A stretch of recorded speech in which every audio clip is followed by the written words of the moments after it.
कटिबंध यानी जोन। प्रश्न ये है कि कटिबंध कैसे बने।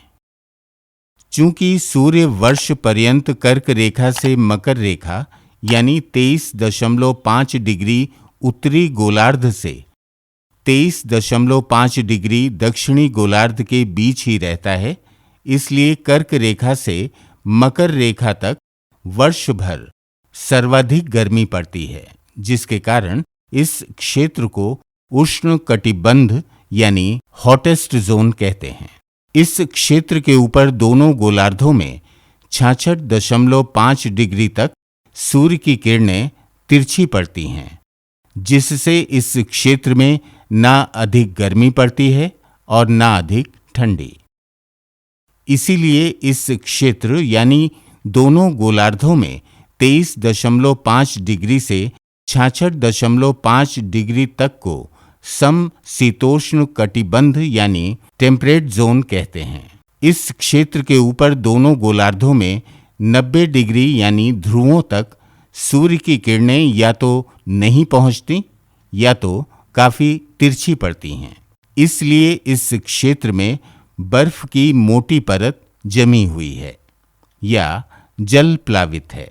जल प्लावित एवं हिमाच्छादित होने के कारण यहाँ वर्ष भर शीत ऋतु रहती है, जिसके कारण इसे शीत कटिबंध यानी फ्रिजिड जोन कहते हैं। इसी को हम दूसरे प्रकार से समझने का प्रयास करते हैं।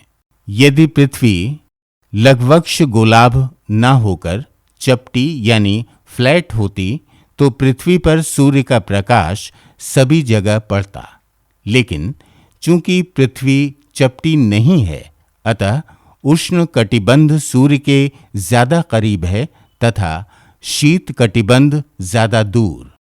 एवं आप देख सकते हैं कि उष्ण कटिबंध में सूर्य का प्रकाश सीधे पड़ रहा है, जबकि समशीतोष्ण कटिबंध में तिरछा एवं शीतोष्ण कटिबंध में बहुत ही तिरछा पड़ते हुए फैल जा रहा है।